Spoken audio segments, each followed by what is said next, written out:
आज हम लोग 9.4 एक्सरसाइज का क्वेश्चन नंबर 20 सॉल्व करेंगे। तो हम पढ़ते हैं, आप भी देखिए ध्यान से अपनी अपनी बुक्स में जरा। लिखा हुआ है किसी बैंक में मूलधन की वृद्धि 8% वार्षिक की दर से होती है।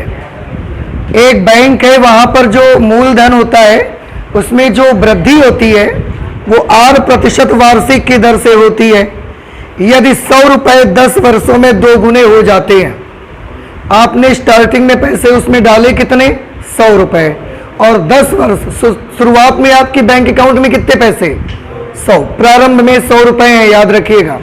और 10 वर्ष लगे, इनका क्या हो गया, 2 गुने हो गए, तो 10 वर्षों में 200 रुपए हो गए।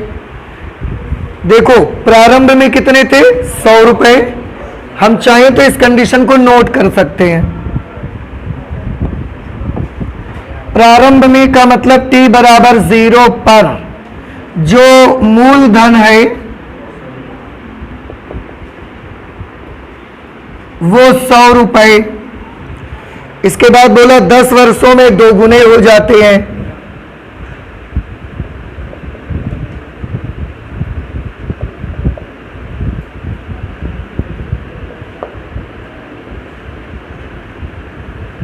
दस वर्षों में 2 गुने हो जाते हैं। इसका क्या मतलब है, इसका मतलब ये कि जब t बराबर 10 वर्ष होंगे उस वक्त मूलधन कितना हो जाएगा,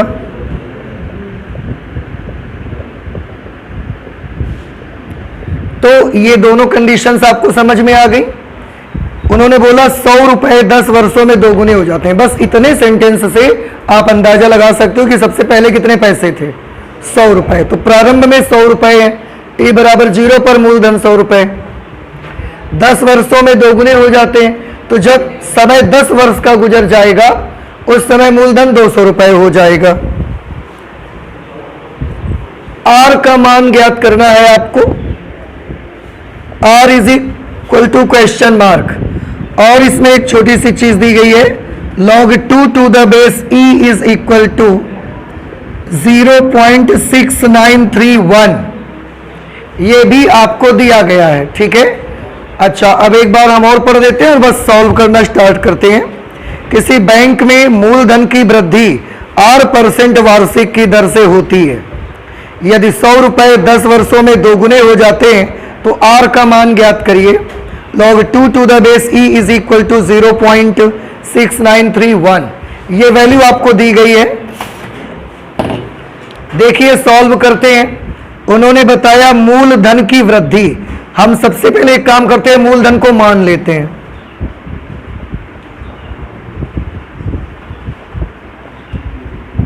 माना मूलधन p रुपए है। मूलधन को हमने कितना मान लिया, p। अब उन्होंने बताया कि मूलधन में वृद्धि जो होती है प्रश्नानुसार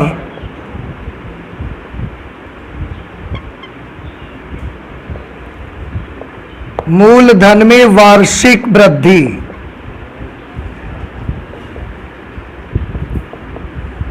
वो 8% के बराबर होती है। किसके 8% के बराबर, मूलधन के 8% के बराबर।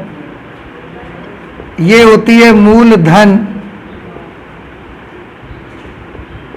का 8%। तो क्वेश्चन के मुताबिक मूलधन में जो 1 वर्ष में वृद्धि होती है वो मूलधन के 8% के इक्वल होती है। अब मूलधन में वार्षिक वृद्धि को हम रिप्रेजेंट काहे से करेंगे, dp अपॉन dt या d dt ऑफ p। मूलधन का 8% निकालोगे, मूलधन p है, p का 8% कैलकुलेट करेंगे, p इंटू r अपॉन 100। ये एक इक्वेशन सेट हो गई। अब इसमें से हम वेरिएबल्स को सेपरेट कर सकते हैं। p इधर ले आओ, dt उधर भेज दीजिए। तो dp upon p is equal to r upon 100 into dt। अब इसके बाद क्योंकि वेरिएबल्स सेपरेट हो चुके हैं, इसके बाद हम दोनों पक्षों का समाकलन कर देते हैं।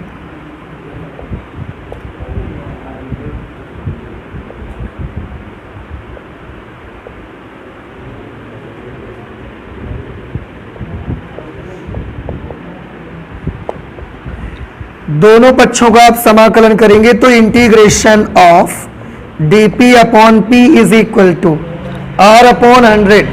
ये दोनों कांस्टेंट हैं। क्यों? क्योंकि हर वर्ष वृद्धि r% ही होती है, r से बदलती तो नहीं है ना बार बार, तो r भी हर बार के लिए कांस्टेंट है और 100 तो कांस्टेंट है ही, तो हम इसको बाहर कर लेते हैं r अपॉन 100।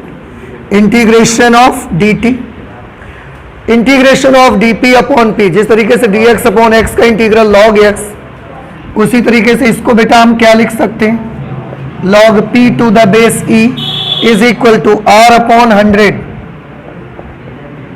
और dt को इंटीग्रेट करेंगे t प्लस c, क्योंकि इंटीग्रेशन किया है कांस्टेंट हमको लगाना पड़ेगा यहां।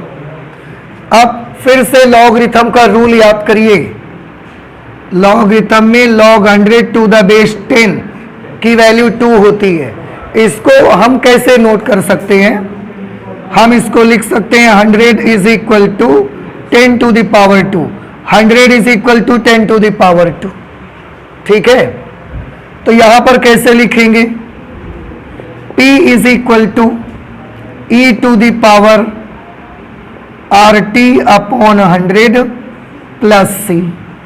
बेटा आप देखें यहां घातें जुड़ी हुई हैं, हम चाहें तो इनको ऐसे भी तो लिख सकते हैं, RT upon 100 into e to the power c।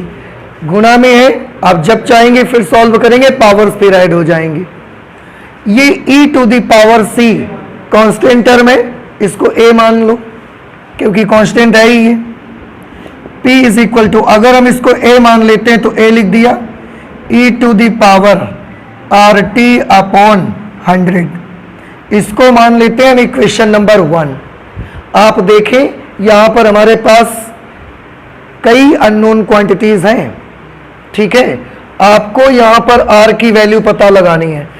अब क्योंकि एक इक्वेशन हम बना लिए हैं, अब इसी में हम अपनी ये जो हमने कंडीशंस देखी हैं वो हम अप्लाई करना स्टार्ट करेंगे। तो सबसे पहले ये वाली कंडीशन अप्लाई करो, प्रारंभ में जब t बराबर 0 है तो मूलधन 100 रुपए,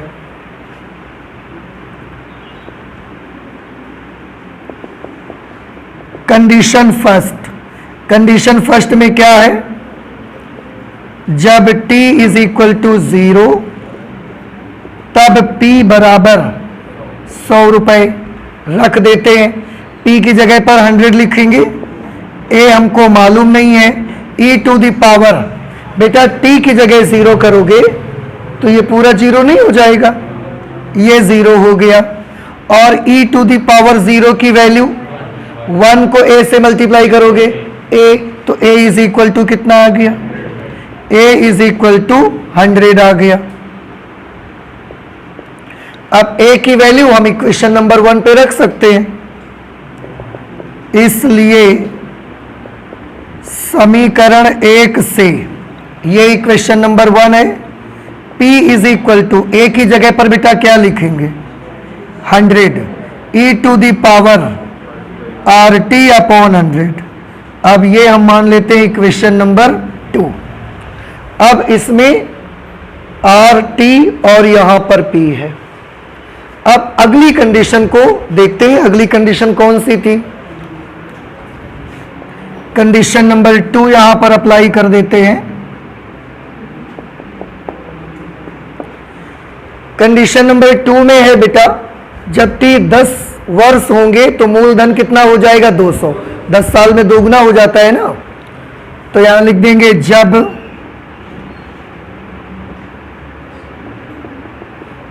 t बराबर 10 वर्ष तब मूलधन कितना होगा 200 रुपए। अब t की जगह पर 10, p की जगह पर 200 आपको लिखना है, t की जगह पर 10, p की जगह 200, और सॉल्व करके क्या निकाल लेना है r। तो लिखते हैं p की जगह पर हमने लिख दिया 200 is equal to 100 into e to the power, r को t से गुणा करना है ना, और t की जगह पे क्या लिख रहे हैं, तो जैसे ही t की जगह 10 लिखेंगे 10 को r से मल्टीप्लाई करेंगे, 10r अपॉन 100। यहां पर 100 से इसको कैंसिल करेंगे 2 टाइम्स में, यहां इसके 0 से ये 0 कैंसिल हो जाएगा, 2 is equal to e to the power r upon 10। ठीक है, आप चाहे जैसे कर लो, चाहे फिर से वही रूल याद कर लीजिए कि 100 is equal to 10 to the power 2। अगर लिखा होगा तो आप इसको लॉगरिथम में कैसे लिख सकते हैं? log 100 to the base 10 is equal to 2। ठीक है, log 100 to the base 10 is equal to 2। इसको कैसे लिखेंगे? log 2 to the base e is equal to r upon 10। बिल्कुल ये इससे हमने ऐसा बना दिया। ठीक है, इसको थोड़ा सा आपको दिमाग में रखना है। आप एक काम कर सकते हो, दोनों पक्षों का लॉग भी ले सकते हो। अगर ये नहीं आपको आ रहा है, आप नहीं करना चाहते हो, कोई बात नहीं है, आप यहां दोनों पक्षों का लॉग लेने पर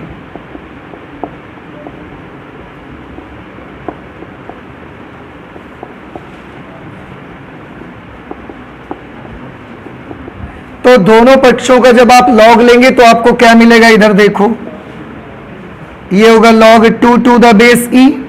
यहां पर लॉग लेंगे तो log e to the power r upon 10 to the base e। दोनों साइड बेस e तो लगाना रहेगा ना हमको। इसकी वैल्यू हमको कुछ दी गई है, log 2 to the base e 0.6931, 0.6931। अब इसमें फॉर्मूला लगेगा log m to the power n, तो n आगे आ जाएगा और ये बन जाएगा r upon 10 log e to the base e। और याद रखें, लॉगरिथम में जब नंबर और बेस सेम होंगे तो उसकी वैल्यू 1 होती है। ये भी आपको ध्यान रखना है। जब भी लॉगरिथम में ऐसे लिखा होगा log a to the base a, it will be equal to 1, तो इसकी वैल्यू कितनी हो जाएगी? 1 हो जाएगी। अब अगर ये 1 हो गया, ये 10 इधर ले आइए आप, 0.6931 into 10 is equal to r, क्योंकि ये 1 हो गया। तो r की वैल्यू देखो कितनी आ गई, गुणा करा देंगे आप इसमें, ये आपको मिलेगा 6931, और क्योंकि ये r है इसलिए इसका यूनिट क्या रहेगा? परसेंटेज। r परसेंट की वृद्धि होती है, बताया था ना इन्होंने। तो इतने परसेंट की वृद्धि होगी हर वर्ष आपके बैंक अकाउंट में पड़े हुए पैसे पर। समझ आया कुछ आपको? ये बहुत महत्वपूर्ण है। 2-3 बातें देखिए, एक बार मैं आपको छोटी सी चीजें बताता हूं। एक तो ये बहुत इंपॉर्टेंट है कि जो क्वेश्चन में दिया जाएगा उसके मुताबिक आप ये बना पाते हो कि नहीं। ये बनेगा तो आगे का काम स्टार्ट होगा। दूसरी चीज, ये जो कंडीशंस हम यहां पर अप्लाई करते हैं, कंडीशन 1, कंडीशन 2, क्वेश्चन पढ़कर इनको भी आपको समझना है। प्रारंभ में जो भी क्वांटिटी होगी उसके लिए t बराबर 0 यूज करेंगे। इसके बाद उन्होंने 10 वर्ष दिया है, 5 वर्ष दिया है, वो आप समझ ही जाओगे। ठीक है, तो अगर ये छोटी मोटी बातें आप याद रखते हो तो फिर कैलकुलेशन काफ़ी आसान हो जाती है। तो नोट कर ले, आगे और भी कैलकुलेट करते हैं अभी। फिर आपका नेक्स्ट क्वेश्चन, क्वेश्चन नंबर 21 है, हम भी पढ़ते हैं, आप भी गौर से देखिए। लिखा है किसी बैंक में मूलधन की वृद्धि 5% की दर से होती है। मूलधन की जो वृद्धि होती है वो 5% वार्षिक की दर से होती है। इस बैंक में रुपए 1000 जमा कराए जाते हैं। ज्ञात कीजिए कि 10 वर्ष बाद यह राशि कितनी हो जाएगी। e to the power 0.5 is equal to 1.648, ये वैल्यू आपको दी गई है। तो क्वेश्चन के मुताबिक उन्होंने दिया है कि शुरुआत में कितने पैसे जमा कराए जाते हैं? 1000। तो जब 1000 जमा कराए जाते तो प्रारंभ में होगा, तो कंडीशन 1 बनाई। प्रारंभ का मतलब t बराबर 0। उस समय मूलधन कितना जमा किया आपने? 1000 रुपया। ज्ञात करने के लिए उन्होंने बोला कि जब 10 वर्ष गुजर जाएंगे तो वो मूलधन जो 1000 हमने जमा किया वो कितना बन जाएगा, पता लगाना है आपको। e टू द पावर 0.5 की वैल्यू इतनी है, ये आपको दी गई है भाई। अब क्वेश्चन के मुताबिक हम लोग स्टार्ट करते हैं उसको। उन्होंने बोला कि मूलधन की वृद्धि 5% वार्षिक है।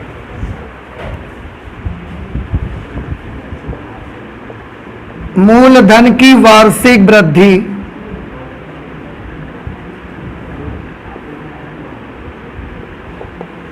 कितने के बराबर बताई जाती है? 5%। तो किसका 5%? आंसर है मूलधन का। और मूलधन हमने मान लिया P है। मूलधन को हमने क्या मान लिया? P। अब मूलधन की वार्षिक वृद्धि को कैसे रिप्रेजेंट करोगे आप? dP अपॉन dt, मूलधन का 5%, P into 5 upon 100, 5 1 jar 5, 20 times में कैंसिल हो जाएगा। अब P इधर लेते आइए, TT उधर भेज दीजिए। तो dP और P जब यहां लाएंगे तो dP upon P is equal to 1/20 into ये dt वहां चला गया।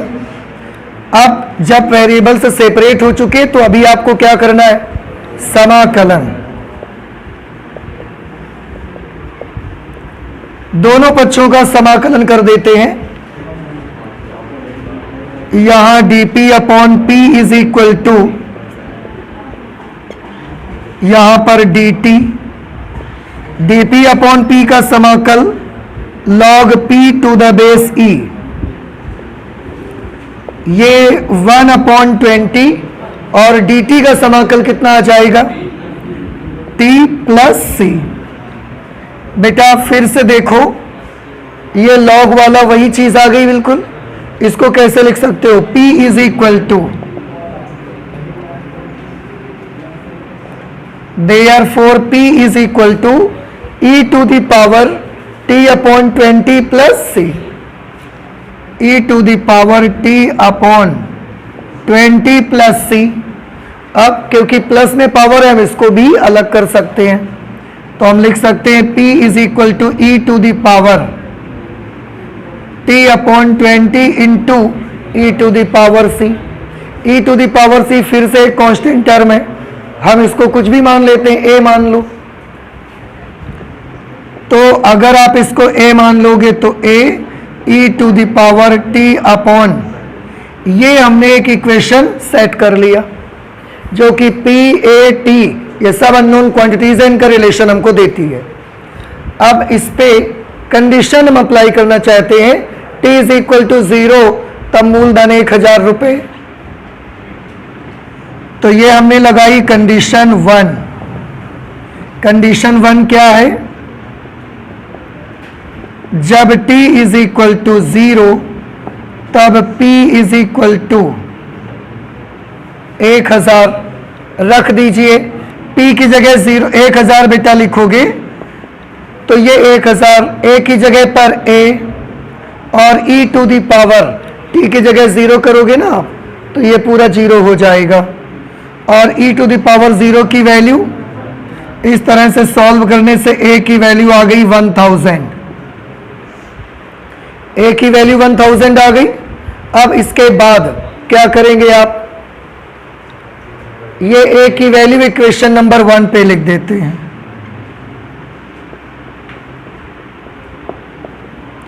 समीकरण 1 से P is equal to a की जगह पर 1000 e to the power t upon 20 मान लेते हैं, इसे इक्वेशन नंबर 2। अब इसमें केवल दो ही अननोन क्वांटिटीज हैं, P और T। किसी भी एक की वैल्यू अगर हमको मालूम होगी तो दूसरा हम निकाल लेंगे। ज्ञात क्या करना है? जब t बराबर 10 वर्ष तब मूलधन आपको ज्ञात करना है, तो बस t की जगह 10 वर्ष लिख दो। अब t इज इक्वल टू 10 वर्ष, तब t की जगह पर 10 ईयर्स हम अप्लाई कर देंगे।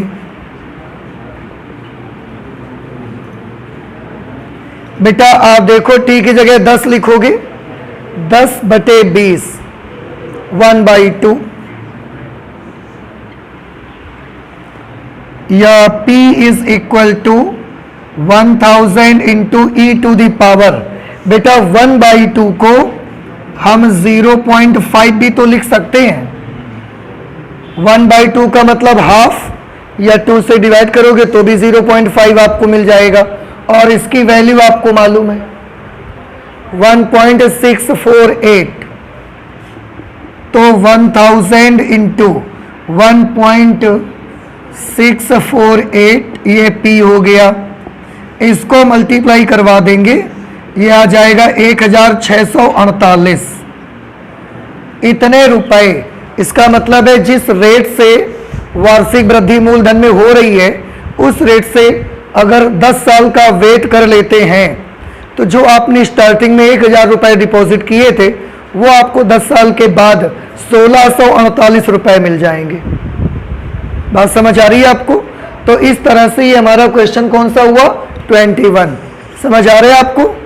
नोट कर लीजिए बेटा। इसके बाद क्वेश्चन नंबर 22 मैं पढ़ता हूं, आप भी सुनिए। लिखा है किसी जीवाणु समूह में जीवाणुओं की संख्या 1 लाख है। जीवाणुओं का एक पूरा ग्रुप है कहीं पर और उसमें जीवाणुओं की जो संख्या है वो कितनी है?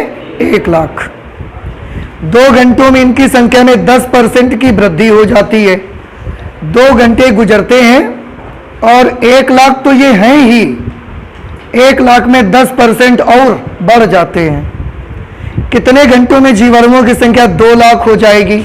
तो आपसे ये पूछा गया कि अगर इसी तरह से ये बढ़ते रहे तो कितने घंटे लगेंगे जब ये जीवाणु टोटल इनकी संख्या 2 लाख हो जाएगी। यदि जीवाणुओं के वृद्धि की दर उनके उपस्थित संख्या के समानुपाती है, ये कंडीशन उन्होंने दी है आपको। फिलहाल हमने भी कुछ शर्तें यहां लिख रखी हैं।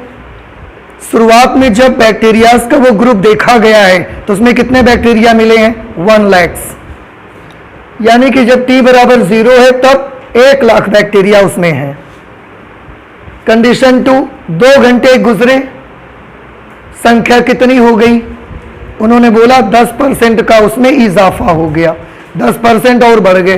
तो बेटा 1 लाख तो हैं ही वो, उनमें कम नहीं हुए। 1 लाख का 10% और जुड़ गए उस पे।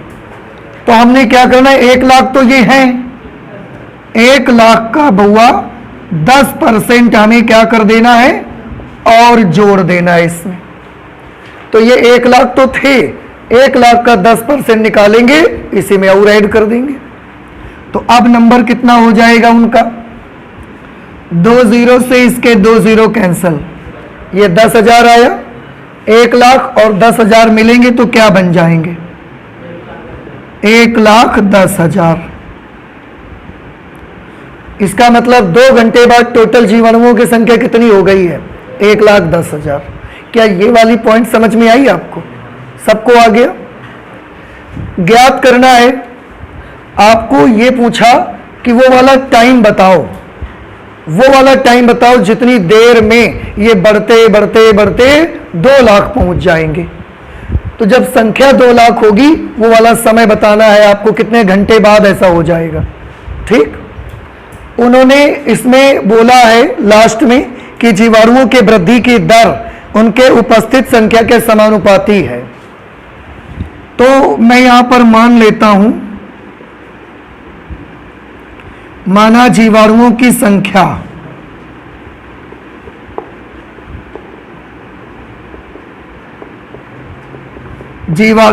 हम कितनी मान लेते हैं? n।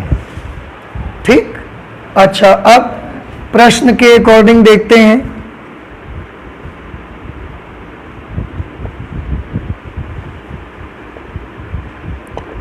क्वेश्चन में क्या बोला गया है? मैं लास्ट लाइन केवल पढ़ूंगा, गौर से सुनना। यदि जीवाणुओं के वृद्धि की दर, जीवाणुओं की संख्या है कितनी? n। इनके वृद्धि की दर को कैसे रिप्रेजेंट करोगे आप?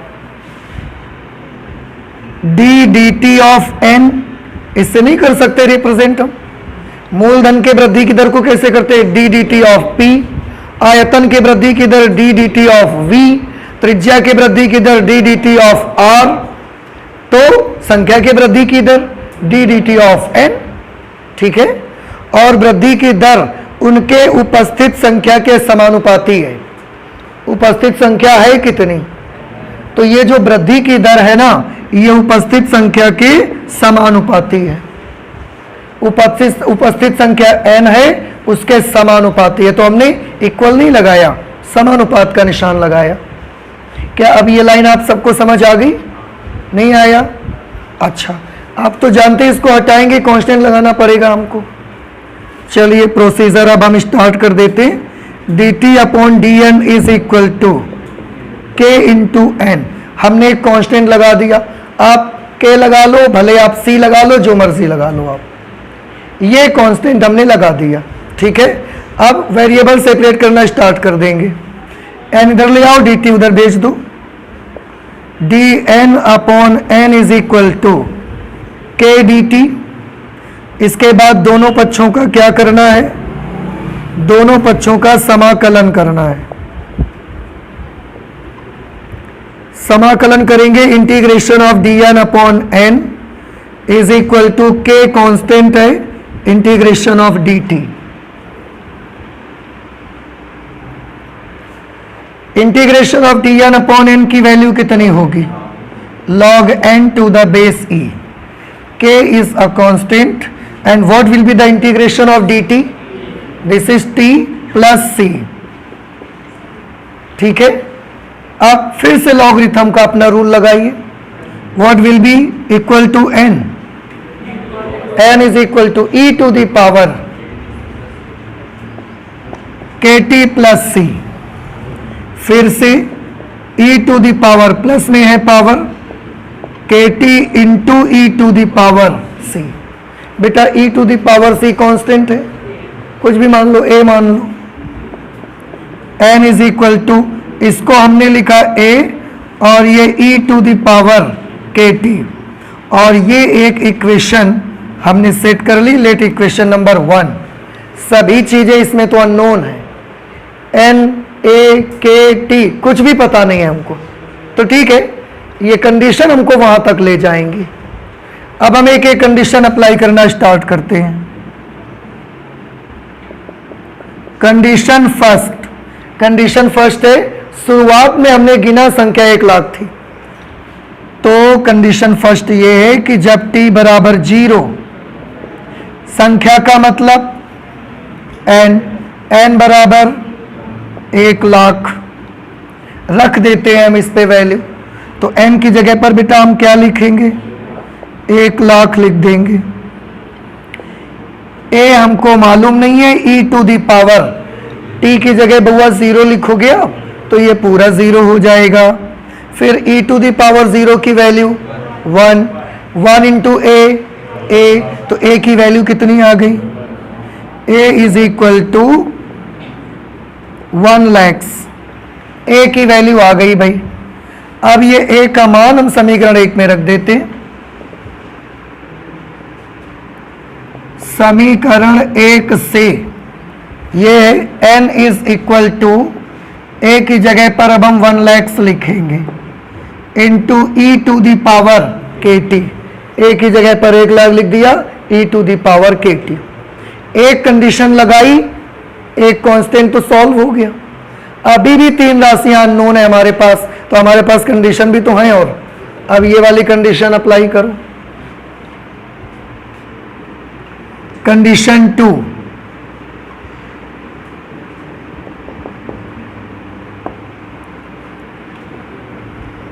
कंडीशन 2 में है जब t बराबर 2 घंटे,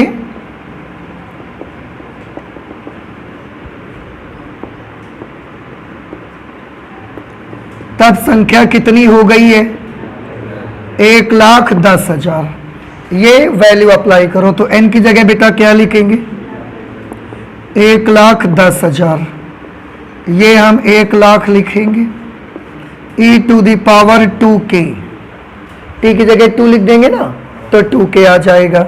यहाँ 1 2 3 4, 1 2 3 4 कैंसिल, ये 10 इधर आके भाग में आ जाएगा, तो 11/10 बराबर e to the power 2k। ठीक है, अब चाहे तो लॉगरिथम से आप इसको ब्रेक कर लो या दोनों साइड का लॉग लेकर आप सॉल्व कर लो, दोनों प्रोसेस हम आपको बता चुके। लॉगरिथम से ब्रेक कर लो तो कैसे लिख सकते हो आप इसको, log 11/10 to the base e is equal to 2k।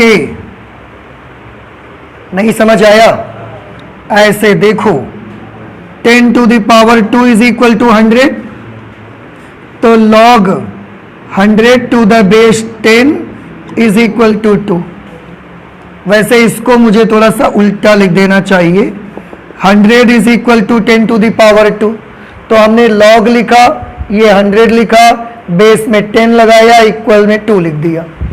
तो हमने log लिखा, 11/10 लिखा, बेस में e लगाया, इक्वल में 2k लिख दिया। वही आ गया बिल्कुल। तो k की वैल्यू बउआ यहां से कितनी आ जाएगी, ये 2 यहां डिवाइड में आ जाएगा, 1/2 log 11/10 to the base e। ये k की वैल्यू आ गई। अब अगर k की वैल्यू आ गई है तो फिर से हम इसको यहां लिख सकते हैं जाकर के। समझ आ रहा है आपको? इसलिए समीकरण 2 से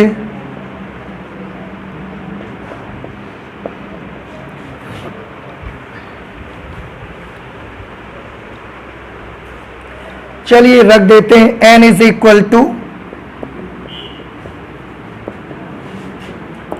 1,00,000 e to the power k। k की जगह ये पूरा लिखना है आपको, 1/2 log 11/10 to the base e into t। k की जगह लिखा ना आपने, तो t की जगह तो t लिखना पड़ेगा हमको। ये हमारी नेक्स्ट इक्वेशन बन गई, इक्वेशन नंबर 3। अब इस इक्वेशन में कितने अननोन क्वांटिटीज बची? 2, एक n और एक t। अब अगर इनमें से कोई एक मालूम होगी तो दूसरा हम सॉल्व कर लेंगे। इनमें से हमको संख्या मालूम है तो हम t की वैल्यू फिर निकाल सकते हैं, ठीक है। तो हम फिर से अप्लाई करेंगे वैल्यू। यदि n बराबर 2,00,000, अब n की जगह 2,00,000 हम लिख देंगे और t के लिए कैलकुलेट कर लेंगे। तो n की जगह जब 2,00,000 लिखेंगे आप तो देखिए क्या होगा। n की जगह लिख दिया इधर की तरफ,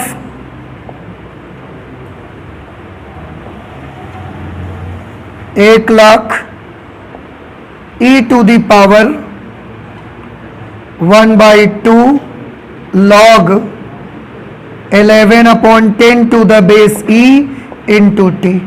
ये पूरा नंबर e की घात में लगा हुआ है, ध्यान रखिएगा।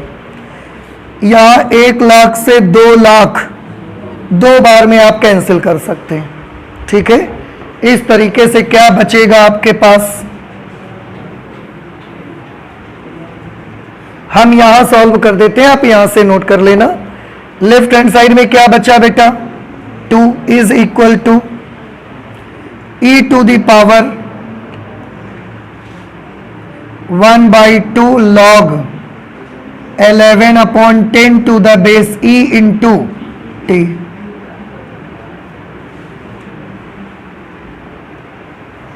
ठीक है। अब आप चाहें फिर से अपने लॉगरिथम का रूल यूज कर सकते हैं। क्या? जैसे होता है 100 is equal to 10 to the power 2, तो क्या लिखते हैं उसको हम, log 100 to the base 10 is equal to 2। इसमें बताओ क्या कर सकते हैं, log 2 to the base e is equal to 1/2 log 11/10 to the base e into t. नहीं समझ आया? आपको t चाहिए, ये 2 भाग में इधर आके गुणा में आ जाएगा। ये लॉगरिथम का टर्म गुणा में है तो भाग में आ जाएगा। क्या वैल्यू बन जाएगी, 2 log 2 to the base e upon log 11/10 to the base e is equal to t. ये बेटा वो टाइमिंग है, इतने घंटे अगर आप वेट कर लो तो जैसे इतने घंटे गुजरेंगे पूरे के पूरे बैक्टीरियाज उस ग्रुप में आप कितने मिलेंगे, आपको 2,00,000 मिल जाएंगे। समझ आ रहा है आपको? तो ये वो एग्जैक्ट टाइमिंग है जो हमसे यहां पर पूछी जा रही थी। क्या आपको समझ आ गया सभी को? नोट कर लें। 23 में लिखा है अवकल समीकरण d d x of y is equal to e to the power x plus y का व्यापक हल क्या होगा। ये एक डिफरेंशियल इक्वेशन दी है आपको और इसका जनरल सॉल्यूशन पूछा जा रहा है। इसको आप देखिए ऐसे कैलकुलेट करें, d d x of y is equal to, बेटा आप देखें ध्यान से, यहाँ पर पावर्स ऐड है। आपने एक रूल पढ़ा हुआ है कि मल्टीप्लाई करने से पावर ऐड हो जाती है, तो अगर कभी पावर ऐड मिल जाए तो मल्टीप्लाई में भी तो कर सकते हैं आप उसको। तो e to the power x into e to the power y। देखिए क्या हम ऐसा लिख सकते हैं इसको। अच्छा, इसके बाद वेरिएबल्स को सेपरेट करिए, ये e to the power y यहाँ लाइए और dx वहाँ भेज दीजिए। dy upon e to the power y is equal to e to the power x into dx। इसको ऊपर भेज दीजिए और दोनों पक्षों का हम समाकलन कर देते हैं। इसको ऊपर ले जाएंगे तो ये कितना बन जाएगा, is equal to integration of e to the power x dx। e to the power minus y का इंटीग्रल क्या होएगा, minus e to the power minus y, e to the power x के लिए e to the power x plus c। ठीक है, अब इस पे आप इसको इधर ले आइए, जैसे भी आप कर सकते हैं, आंसर से भी आप मैच करा सकते हैं। वैसे तो e to the power minus y सब जगह पॉजिटिव दे रहे हैं वो, तो हम एक काम करते हैं, इसी को उधर भेज देते हैं और इसको ना इधर भेज देते हैं।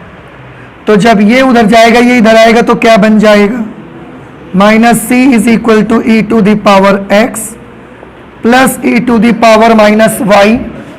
और देखिए बेटा ये क्या है, तो हम चाहें तो माइनस सी की जगह पर सी डैश नोट कर सकते हैं, तो क्या बचेगा ये e to the power x e to the power minus y is equal to C dash. अगर आप ये बताना चाहते हैं सी डैश किसकी जगह पर लिखा, तो हम लिख देंगे माइनस सी। और अब आप मैच करिए आपका कौन सा ऑप्शन ऐसा है, फर्स्ट ऑप्शन ही ऐसा है, तो हम नोट कर सकते हैं option A is correct.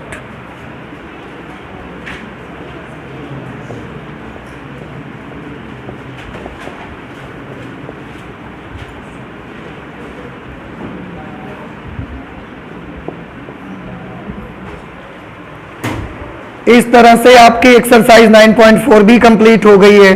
Next class में हम लोग समघातीय अवकल समीकरण को सॉल्व करना सीखेंगे, homogeneous differential equation.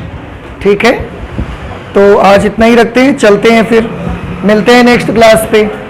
Thank you.